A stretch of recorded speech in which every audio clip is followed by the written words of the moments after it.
Mitana anjara toerana lehibe ao anatin'ny sehatra ara-toe-karena ny fambolena sy ny fiompiana.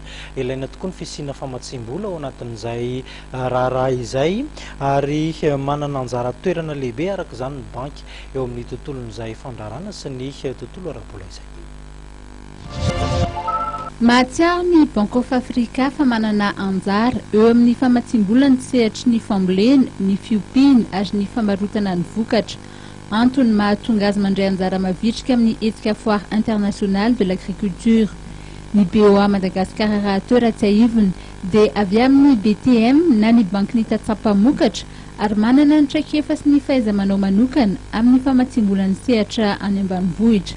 Maro endrika ny famatsim-bola eto ny BOA Madagasikara.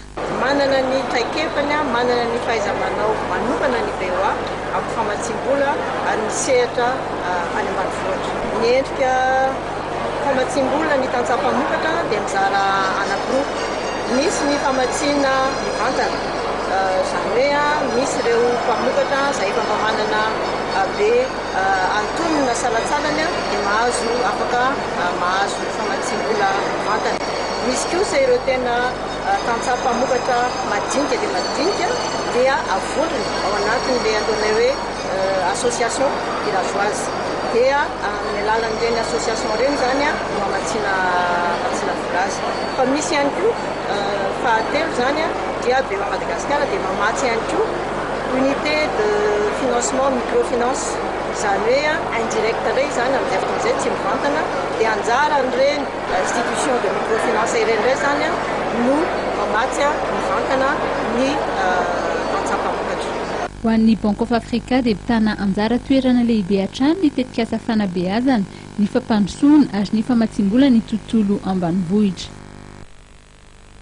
Na dia hetsika mahakasika ny fambolena sy irony antsoina hoe agrobusiness sy ny agroalimentaire irony ary no hita eny Tanjombato eny dia manana trano eva ao anatin'izy ity ihany koa ny banky BFV-Société Générale manamarika ny fisiany izany ity banky ity ary manana tolotra. Mandray anjara fiaino amin'ilay hetsika foire internationale de l'agriculture andiany voalohany izay totseneny amin'ny parc des expos forêt loin Tanjombato amin'izao fotoana izao ny BFV-Société Générale.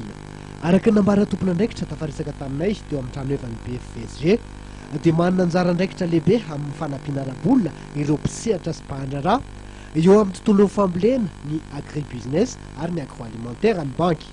Fotoana ahafahana miona amin'ireo mpahandrarà amin'ny antanatoam-pamokarana satria tsikaritra fa maro ireo malagasy no mbola tsy manara-penitra eo amin'ny ity sehatra iray ity ka miteraka sakana ho azy ireo zany.